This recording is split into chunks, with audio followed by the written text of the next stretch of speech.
Algunos autores definen la contabilidad como una ciencia, otros como una técnica, pero desde el punto de vista práctico, funcional, todos coinciden en definirla como un sistema de información que nos permite conocer la situación económica y financiera de una empresa que es necesaria para poder ejecutar las tareas de planificación y control y también para tener un control de las acciones que realizan las personas que tienen la responsabilidad de conducirla.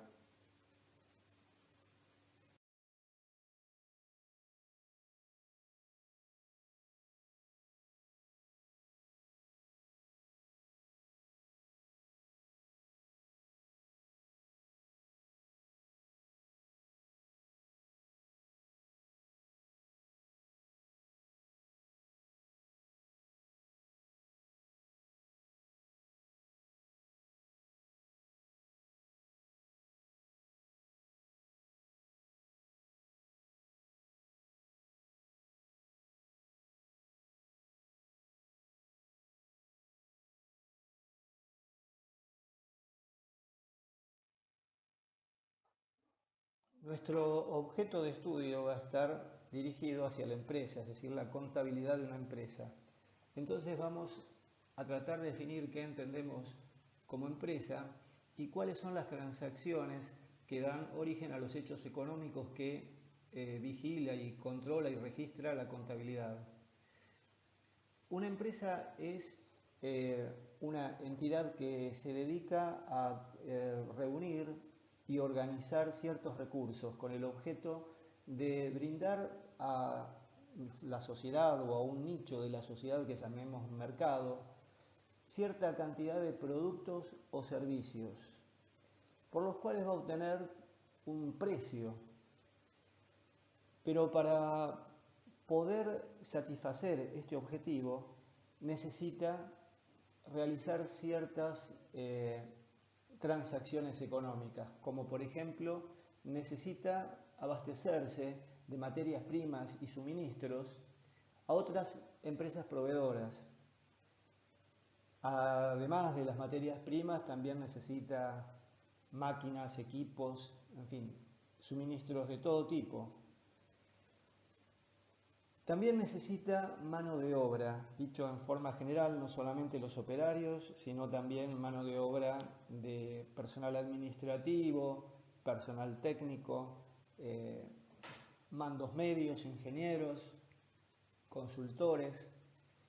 Necesita entonces acudir a un mercado de trabajo que ofrece su trabajo a cambio de la remuneración de salarios. Para poder financiarse, la empresa necesita acudir a mercados de capitales que proveen dinero a la empresa y que ese dinero se remunera a través del pago de intereses o rentas. Y también está el Estado, que nos provee cierto servicio y cobra impuestos y tasas. Todo esto origina una serie de transacciones económicas que la contabilidad observa, recopila, organiza y se encarga entonces de producir las informaciones a través de los estados contables. Podemos ver que de esta transacción, este intercambio de mercaderías que la empresa realiza con su mercado consumidor, se obtiene el ingreso principal, es decir, el ingreso por la actividad principal de la empresa, que son las ventas, que es el producto de las unidades vendidas por el precio de venta. Entonces, este es el origen principal de fondos que cuenta la empresa, lo que serían las ganancias que genera.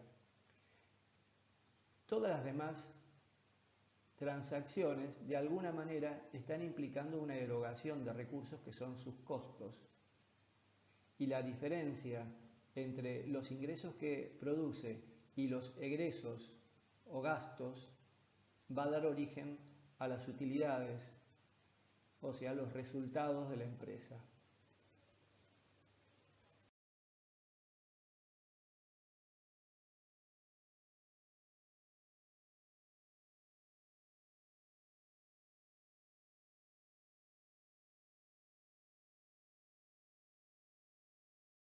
Desde el punto de vista de la estructura social, las empresas se inscriben como sociedades, lo cual implica el reconocimiento de un patrimonio que es independiente o que es separado del patrimonio de sus dueños. De los tipos de sociedades que vamos a ver hay tres como más importantes, tres grupos, que es las sociedades de personas o por partes de interés, dentro de los cuales se encuentran las sociedades colectivas, donde sus dueños deben responder con todo su patrimonio en forma ilimitada y solidaria por las acciones que realice la empresa. Luego tenemos las sociedades comanditas simples, en las cuales tenemos ya dos tipos de socios. El socio que responde con todo su patrimonio y los socios comanditarios que limitan su responsabilidad exclusivamente al capital suscripto. Y tenemos también el otro tipo que es la de capital e industria, donde tenemos el capital, digamos, el socio capitalista que responde con todo su patrimonio y tenemos el que aporta su trabajo o industria y responde únicamente hasta el límite de las utilidades no percibidas. Luego tenemos la sociedad intermedia o por cuotas, o sea, la sociedad de responsabilidad limitada, que tiene su capital social dividido en acciones y responden hasta el límite del capital aportado. En este caso, que ya es intermedio entre una sociedad de personas y una de capital, la transferencia de la titularidad es posible, aunque con ciertas restricciones. Y luego pasamos a las sociedades de capital o por acciones, que se caracterizan también por la división de capital en acciones. La responsabilidad se limita a la integración de las acciones suscriptas y las acciones son títulos que son muy fácilmente negociables, pero deben contar con una detallada organización de toda lo que es la parte de administración, fiscalización y gobierno de la empresa. Nosotros nos vamos a focalizar principalmente en la sociedad anónima, que se caracteriza porque tiene un estatuto que es el reglamento que regula su funcionamiento. Y las decisiones se toman por votación de los socios en lo que se conoce como la asamblea de accionistas, donde cada uno de los socios cuenta con una cierta cantidad de votos de acuerdo a las acciones que posea. Cuenta con un directorio y el presidente es el que asume la representación legal. También debe contar con un síndico que es el responsable de la fiscalización interna. El capital social entonces está integrado por acciones, las cuales tienen igual valor, y vamos a diferenciar el capital suscripto, que es el que se comprometen los socios a aportar, y el capital integrado, que es el que realmente se ha hecho efectivo, el aporte efectivo. Lo que vamos a poder observar son una cantidad de bienes tangibles porque se pueden ver y tocar, como por ejemplo acá vemos instalaciones, equipos, máquinas funcionando.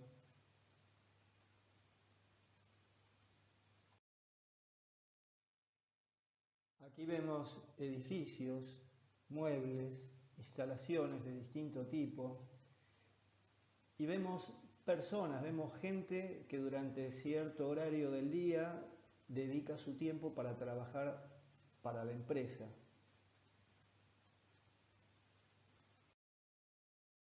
Continuando con la recorrida, podemos ver un depósito, un edificio, y acá nos tendríamos que preguntar si el edificio es propio o eventualmente puede ser alquilado. Y vemos estanterías con mercadería, que podrían ser materias primas o podría ser producto terminado. Tendríamos que preguntar un poco más. Y no sabemos si, por ejemplo, si fuera materia prima, si se pagó o no se pagó. Pero son bienes que de alguna manera están disponibles para el uso de la empresa. Supongamos que al terminar nuestra recorrida necesitamos resumir la información. Nos encontramos con una cantidad de bienes que son absolutamente heterogéneos y necesitamos ponerle un poco de orden a los datos, agrupándolos de acuerdo a propiedades que tienen en común. Todo esto después lo vamos a ver en forma más detallada, esto es simplemente un pantallazo general. Lo primero que hacemos es distinguir los bienes de las obligaciones, es decir, los bienes y derechos que la empresa tiene a su favor y que vamos a llamar activos. Y los vamos a ir clasificando. Por ejemplo, en disponibilidades, que son los saldos que tiene la empresa en cuenta corriente o caja de ahorro en los distintos bancos, y dinero en efectivo que tenga con el objeto de afrontar sus obligaciones. Los créditos, que son derechos que la empresa tiene sobre terceros, que podrían provenir, por ejemplo, de la entrega de productos de la venta que ha sido facturado y todavía no se cobró. En la recorrida que hicimos en el depósito vimos que había bienes de cambio, que podrían ser materias primas, productos semi-elaborados o productos terminados, pero que tienen todos el destino de ser productos para la venta, para la actividad principal de la empresa. También en la recorrida hemos visto equipos, máquinas, instalaciones, edificios, que es lo que se llama bienes de uso. También hay bienes inmateriales, que esos no los podemos tocar, como pueden ser patentes, derechos de explotación, marcas, etcétera. Cuestiones que también son necesarias para la actividad de la empresa, pero que son de naturaleza intangible. Luego vienen las inversiones. Todo lo que vimos hasta ahora, anteriormente, en los distintos rubros anteriores, son activos o bienes que la empresa requiere para su actividad principal. En cambio, las inversiones están asociadas con actividades que son secundarias, que en general la empresa lo aplica para poder obtener mayores utilidades, para potenciar sus ingresos, sus ganancias. Luego los cargos diferidos, que en este momento es un concepto un poco difícil que podamos explicarlo estamos recién empezando a entrar en tema, pero son gastos que se han realizado, en general, digamos, el concepto es ese, pero que corresponde cargarlos a futuros ejercicios, porque el beneficio se va a continuar obteniendo durante varios ejercicios, o directamente está diferido hacia el futuro el beneficio que se obtenga. Entonces tendríamos el total de los bienes de la empresa, que serían el total de activos. Y por el otro lado podemos relevar cuáles son las obligaciones que la empresa tiene. Empezaríamos por sus deudas. Cuando recorrimos el depósito, la primera pregunta que nos cabía era que si lo que estaba en las estanterías eran materias primas, si ya fueron pagadas o no pagadas. Eso puede determinar si es una deuda o no es una deuda. Si es algo que recibimos y lo tenemos disponible para su uso, pero todavía no lo hemos pagado, es una deuda comercial. Puede haber otros tipos de deudas por dinero que se pidió a una entidad bancaria, financiera o un prestamista. Hay distintos tipos de deuda y distintas formas de clasificarlos. Luego tenemos las provisiones, que al igual de las previsiones también son conceptos que todavía se me hace difícil explicarlo por la poca cantidad de información que tenemos, pero digamos que las provisiones son deudas que van a ocurrir con toda seguridad y que ya sabemos quién va a ser nuestro acreedor, pero que todavía no se formalizó, no hemos recibido la factura correspondiente. De todas maneras, es un cargo que corresponde hacer en el ejercicio que estamos evaluando, y después vamos a hablar de ejercicio. O sea, estamos adelantando un poco conceptos que vamos a desarrollar en detalle más adelante. Las previsiones son muy similares a las provisiones, o sea que son deudas, pero que todavía no se conocen con certeza, ni siquiera sabemos cuándo se nos va a presentar la necesidad de afrontar ese pago. O sea, no conocemos ni cuál va a ser el importe, ni exactamente en qué momento se va a concretar, ni tampoco quién va a ser nuestro acreedor. Lo que sí sabemos que históricamente hemos tenido que afrontar cargos similares, entonces vamos haciendo una especie de prorrateo de ese riesgo potencial que tenemos. Por ejemplo, una previsión típica es por despidos. Luego tenemos las utilidades diferidas, que también son cuestiones que las vamos a ir viendo con un poquito más de detalle, pero en general es algún tipo de dinero o anticipo o algo que hemos recibido por una contraprestación que todavía nosotros no hicimos. O sea, por ahí recibimos un pago adelantado por un producto, pero el producto lo vamos a entregar, o un servicio, caso típico de las empresas aéreas que por ahí venden los pasajes por adelantado, pero el servicio lo prestan en una fecha diferida. Todos estos rubros que vimos hasta aquí constituyen el pasivo exigible, o sea que son derechos de personas que son ajenas a la empresa, derechos de percibir un dinero o algún tipo de contraprestación y que todavía no se ha hecho efectivo. Por lo tanto, la empresa está en deuda hacia esas personas. Y luego viene el capital, que es el dinero que los socios, los accionistas, se han comprometido a aportar en la empresa. Y ahí hacemos la diferencia entre el capital suscripto y el capital integrado, que ya lo habíamos nombrado anteriormente. El capital suscripto es el que se comprometen los dueños a aportar y el capital integrado es el que efectivamente aportaron. Y luego tenemos las reservas y los resultados. Las reservas son las ganancias que ha generado la empresa con su accionar y que, por decisión de la Asamblea de Accionistas, han quedado sin distribuir como dividendos en efectivo, o sea que quedan para contribuir a la financiación de los activos de la empresa. Y los resultados son también la expresión de las ganancias o pérdidas que ha tenido la empresa como consecuencia de su operatoria comercial durante un periodo determinado que vamos a llamar ejercicio.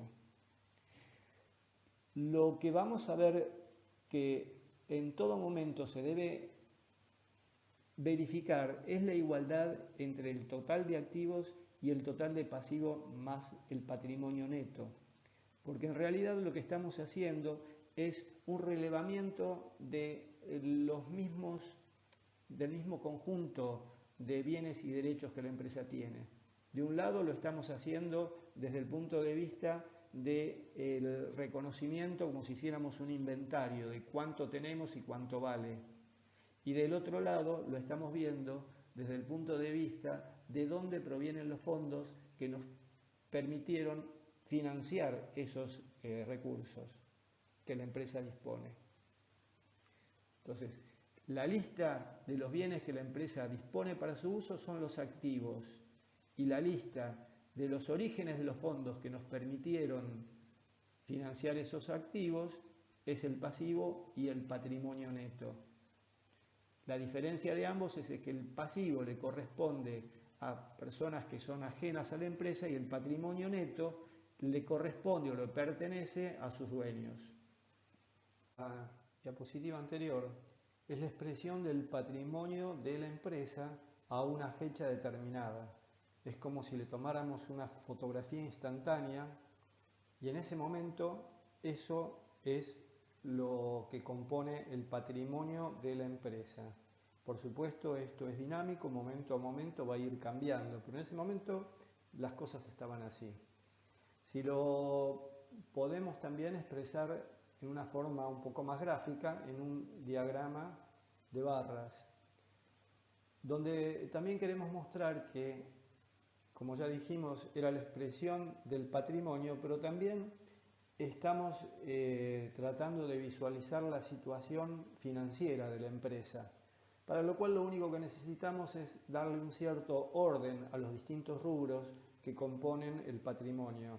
Del lado del activo vamos a enumerar desde los ítems o las cuentas que tienen mayor liquidez, comenzando por las disponibilidades, que tiene disponibilidad inmediata, y continuando con las restantes cuentas, como por ejemplo las que están próximas a cobrar serán los créditos comerciales. Luego vendrán los bienes de cambio, en un tiempo un poco más alejado, ya que primero es necesario, eventualmente si son materias primas, hay que terminarlas de procesar, cuando sean producto terminado hay que venderlos, y si se vendieron a crédito hay que esperar a cobrarlo. Pero bueno, son cosas que están dentro del horizonte de lo próximo, por eso lo consideramos dentro de los activos corrientes. Para ponerle una fecha límite, llamamos activos corrientes aquellos que se pueden hacer líquidos en el término de un año.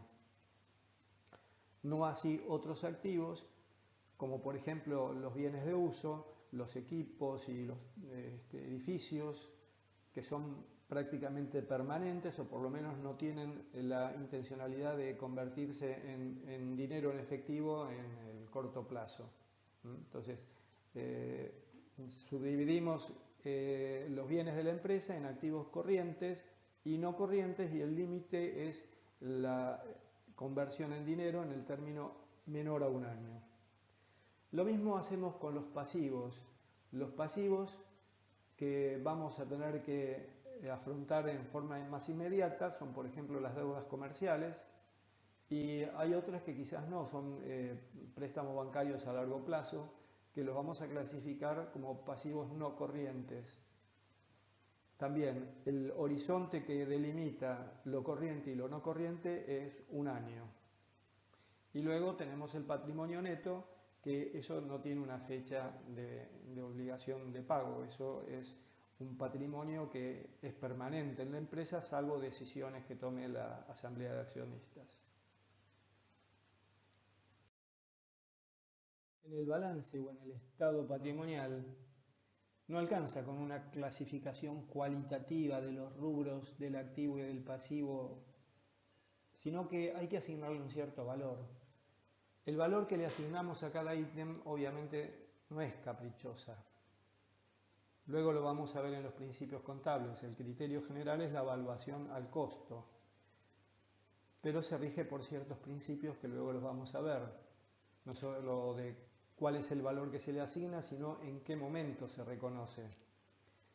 Pero aceptemos por ahora que cada ítem, cada rubro tiene asociado un valor que nos permite sumarlos, porque son todos elementos que son disímiles, heterogéneos, y nos permite comparar los valores totales, a una cierta fecha, que va a ir cambiando conforme se produzcan transacciones en la empresa.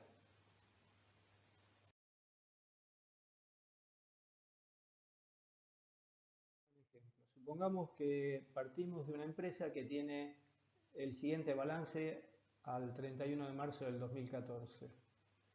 Y durante el mes de abril se realiza la cobranza de un crédito. Supongamos que fuera un crédito comercial que cobra por 25 pesos. En este caso, al producirse una cobranza, el saldo de caja o de disponibilidades se va a incrementar en 25 pesos. Y al mismo tiempo va a disminuir el saldo de la cuenta de disponibilidades, porque ya ese dinero no lo vamos a cobrar, ya lo hemos cobrado. Entonces es un derecho que ya lo hicimos efectivo. La cuenta de activo que aumenta, en la jerga contable decimos que se debita, y la cuenta de activo que disminuye su saldo decimos que se acredita. En este caso hemos debitado la cuenta de disponibilidades y acreditado la cuenta de créditos. Como una norma general, que después la vamos a verificar por la ecuación contable, la ecuación fundamental de la contabilidad, todo lo que se debita es igual a todo lo que se acredita. En este caso, debitamos 25 y acreditamos 25. Y vemos que en este caso, como fueron dos movimientos internos de dos cuentas que pertenecen al activo, que se compensaron mutuamente, no hubo variación patrimonial, que sigue siendo activo igual a pasivo más patrimonio neto de 935 pesos. Le vamos a agregar otro movimiento. Supongamos ahora que efectuamos la compra de bienes de cambio, mercaderías por ejemplo, por valor de 100 pesos. Pero en lugar de efectuar el pago en efectivo, lo vamos a efectuar a crédito. Supongamos que se paga a 60 días o un periodo determinado, con lo cual se constituye una obligación de pago. Bienes de cambio ya está incrementado, o sea, ya tenemos esa mercadería disponible para el uso, la podríamos vender inclusive, o podríamos, si es una materia prima, la podríamos transformar en un producto terminado, pero nosotros todavía no lo pagamos, por lo tanto tenemos registrada una obligación de pago en el rubro deudas comerciales. Acá vemos entonces que se acredita la cuenta de deudas, eso de nuevo es jerga contable, todas las cuentas del pasivo, cuando se incrementan decimos que se acreditan y cuando disminuyen se debitan. Entonces hemos acreditado por 100 pesos la cuenta de deudas comerciales y en su lugar, como contrapartida, debitamos la cuenta de bienes de cambio, también por 100 pesos. Nuevamente se cumple lo que habíamos dicho antes, que el total de lo que se acredita tiene que ser igual al total de lo que se debita. En este caso es un asiento entre dos cuentas, es muy sencillo de verificar, y el resultado total de esta operación provoca un aumento del patrimonio a expensas de este endeudamiento que tuvimos por 100 pesos. El saldo ahora pasó a 1035. Que eventualmente, si no hay ningún otro movimiento, no hay otra transacción en el mes de abril, entonces podemos presentar nuestro estado patrimonial o balance al 31 de abril con estos saldos.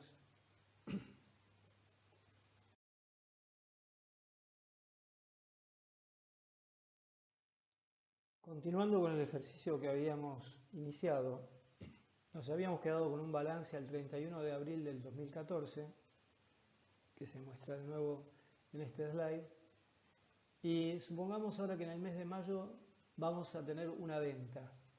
Supongamos que vendemos una unidad por valor de 100 pesos, que sería supuestamente las mismas unidades que compramos en el asiento anterior. Es una unidad cuyo costo de ventas es de 100, pero nosotros la vendemos por 200 pesos. Entonces, se ha disminuido la cuenta de bienes de capital en 100 y se incrementa la cuenta de disponibilidades porque es una venta al contado, se incrementa en 200.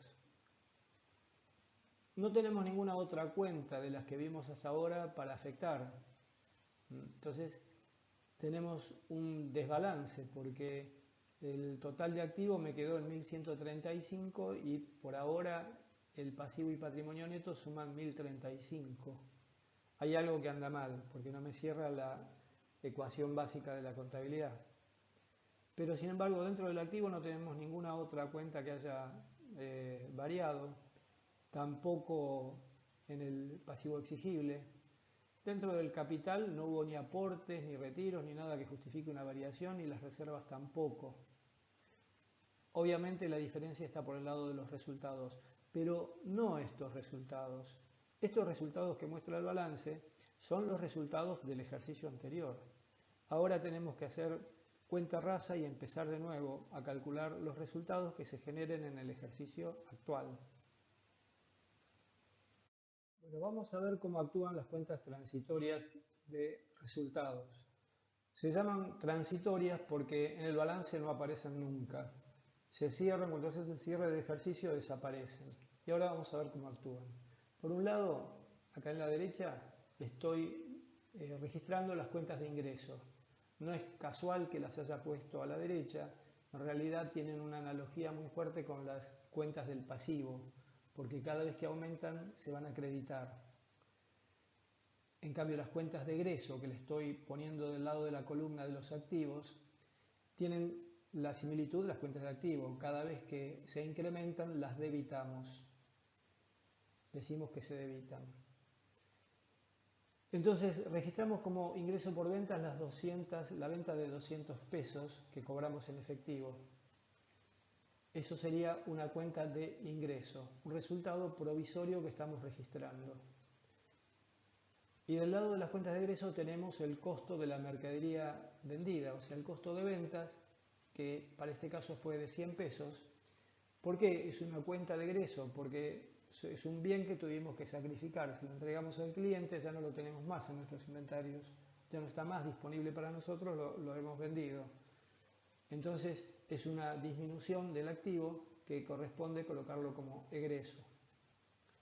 Entonces, si a este registro le agregamos lo que habíamos anotado antes en las cuentas patrimoniales de la slide anterior, habíamos dicho que las disponibilidades habían aumentado en 200 y los bienes de campo habían disminuido en 100. O sea que acá tenemos un incremento de activo de 200. Y del otro lado tenemos un incremento, perdón, el incremento es de 200 porque estos 100 de bienes de cambio, digamos, se cancelarían con este aumento del costo de venta. Entonces el neto, la variación neta sería de 200. Y del lado del pasivo y las cuentas de ingreso tenemos una variación neta de 200. Entonces aquí ya se están equilibrando y podemos verificar que se cumple lo que hemos llamado como ecuación dinámica de la contabilidad, que se expresa como de esta forma, como que el activo más las cuentas de egreso es igual al pasivo más el patrimonio neto. Le pusimos prima porque en realidad se está refiriendo al patrimonio neto excluidas los ingresos o los resultados que se están produciendo a lo largo del ejercicio actual. O sea, sería el patrimonio neto del balance anterior. Y lo mismo lo podemos escribir como que, bueno, acá pasamos egreso al otro miembro y nos queda pasivo más patrimonio neto primo más ingresos menos egresos, lo cual es igual al resultado. Pero este resultado, para que se convierta en las utilidades del ejercicio y dé lugar al nuevo patrimonio neto, tenemos que esperar hacer el cierre de todas las cuentas y estar seguros que estamos computando todos los ingresos y sobre todo todos los egresos, que son más difíciles de computar por el hecho de que muchos de ellos están ligados al transcurso del tiempo. Por ejemplo, los sueldos, los alquileres, hay muchas cosas, el gasto, o sea, de energía eléctrica. Hay muchos egresos que solamente se van a poder conocer cuando hagamos el cierre total del ejercicio. Esa es la razón de por qué no podemos estar calculando los resultados o las utilidades del ejercicio a lo largo del transcurso del periodo. Tenemos que esperar el cierre. Ahora a la ecuación dinámica, como lo habíamos visto antes, pero la vamos a expresar en la forma incremental. Esto nos dice dos cosas. Lo primero es que para que se cumpla esta ecuación, cualquier transacción que se registre contablemente tiene que tocar por lo menos dos cuentas, como mínimo, dos o más cuentas. De ahí viene el principio de la registración por partida doble, porque nunca lo vamos a poder hacer tocando una cuenta única, de lo contrario me quedaría la ecuación desequilibrada. La otra conclusión es que si la transacción produce un incremento neto de este miembro de la igualdad, o sea que voy a tener un aumento neto de activos o de cuentas de egreso. Dijimos que estas cuentas cuando aumentan se debitan. Voy a tener que tener, manteniendo el signo igual de la ecuación, voy a tener que tener un incremento neto positivo de este lado, donde tenemos pasivo, patrimonio neto y cuentas de ingresos, que son todas cuentas que si aumentaron, se acreditan. Entonces me lleva a la conclusión de que el total de lo que se acredita tiene que ser igual al total de lo que se debita. Contrariamente, si de este miembro tenemos un saldo negativo, o sea, una disminución, en este caso al tener disminución de activo o de cuentas de egreso, lo que tendría es una acreditación, tendría un saldo en crédito, que tendría que estar compensado entonces con una disminución de este otro lado de este lado de la ecuación. Y dijimos que las disminuciones de pasivo, patrimonio neto y cuentas de ingreso, esas disminuciones dijimos que se debitan. Y nuevamente se cumple lo que habíamos dicho antes, que el total de lo que se acredita tiene que ser igual a lo que se debita. En la misma línea está el sistema de registración del libro diario, que es un registro fundamental porque permite reconstruir todos los movimientos. Habíamos dicho que la contabilidad no solo nos obliga a que estemos presentando los estados patrimoniales, sino que tenemos que justificar esos resultados. Por ejemplo, si sabemos de dónde arrancamos, tenemos que saber todos los pasos que se fueron dando para llegar a la situación en la que terminamos. Entonces, si partimos, por ejemplo, con una caja que tenía 100 pesos, tenemos que saber cuánto es lo que se cobró, o sea, todo lo que se debitó y todo lo que se pagó, todo lo que se acreditó, que justifica que lleguemos a determinado saldo. Bueno, en el libro diario se disponen los registros en una cuenta con forma de T. En una de ellas, una de las columnas se destina exclusivamente para las partidas que hay que debitar. Y la otra, la de la derecha, es la cuenta del haber, donde se van a registrar todas las cuentas que se van a acreditar. O sea, que en la cuenta del debe vamos a poner todas las cuentas de activo que aumenten o las cuentas de egreso que aumenten o las cuentas del pasivo que disminuyan porque se debitan o las cuentas del patrimonio neto que disminuyan o las cuentas de ingreso que disminuyan, que no existen porque sería una cuenta de egreso. Y del lado del haber estaríamos poniendo todas las cuentas por naturaleza de pasivo que aumentan, las de patrimonio neto que aumentan y las de ingreso que también aumentan. Ahí estarían las del haber. Y también estarían las cuentas de activo que por algún motivo disminuyan, que disminuya el saldo.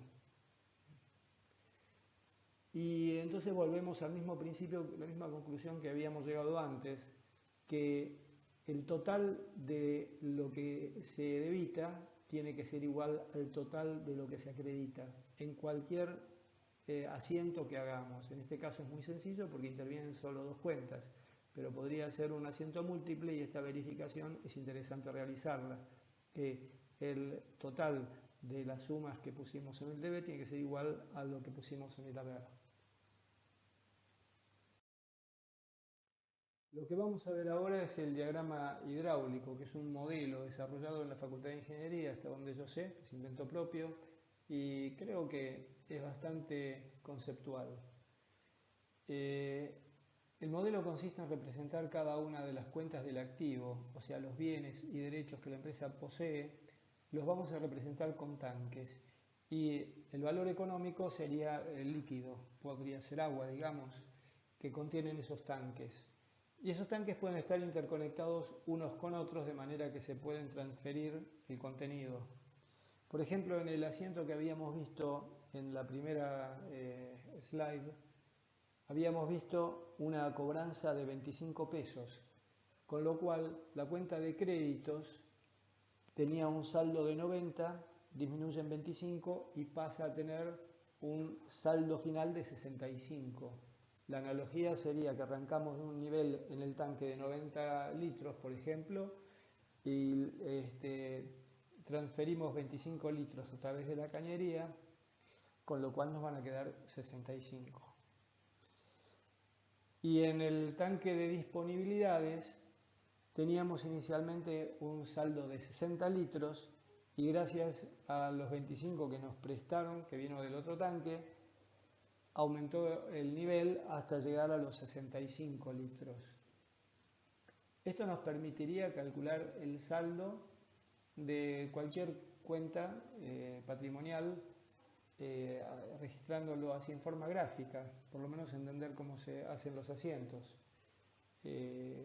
La analogía entonces está como tanques para las cuentas de activo, y donde vean un rectángulo grande significa una cuenta de pasivo o patrimonio neto, que representaría un bombeador o una interfase con el exterior que tiene algún reloj que mide lo que entra y lo que sale. ¿Mm? Y luego las cuentas de egreso, que dijimos que tenía una analogía con las cuentas de activo, las vamos a representar también como círculos, pero más pequeños sobre todo para que en los diagramas no se las confundan cuando lo hacen gráficamente. Y las cuentas de ingreso las vamos a representar con rectangulitos más pequeños, igual que si fueran las cuentas de pasivo o patrimonio neto, pero con rectángulos más chicos. Les doy estos datos, no son métodos obligatorios, elijan uno, el que les resulte más fácil. El otro método sería parecido a lo que estuvimos desarrollando. Podrían disponer todas las cuentas en forma de columna o de fila, como les quede más cómodo, e ir registrando entonces secuencialmente cada uno de los movimientos en forma ordenada. Digamos, por ejemplo, si ponen la cuenta de disponibilidades en columnas, tendríamos una columna para, perdón, si la disponen las cuentas del activo y del pasivo y las cuentas de ingreso y de egreso en filas, en cada columna tendríamos una transacción para ir registrando. Tenemos ejemplos en el campus, así que estaría bueno que los vayan mirando y se familiaricen y puedan elegir un método para trabajar.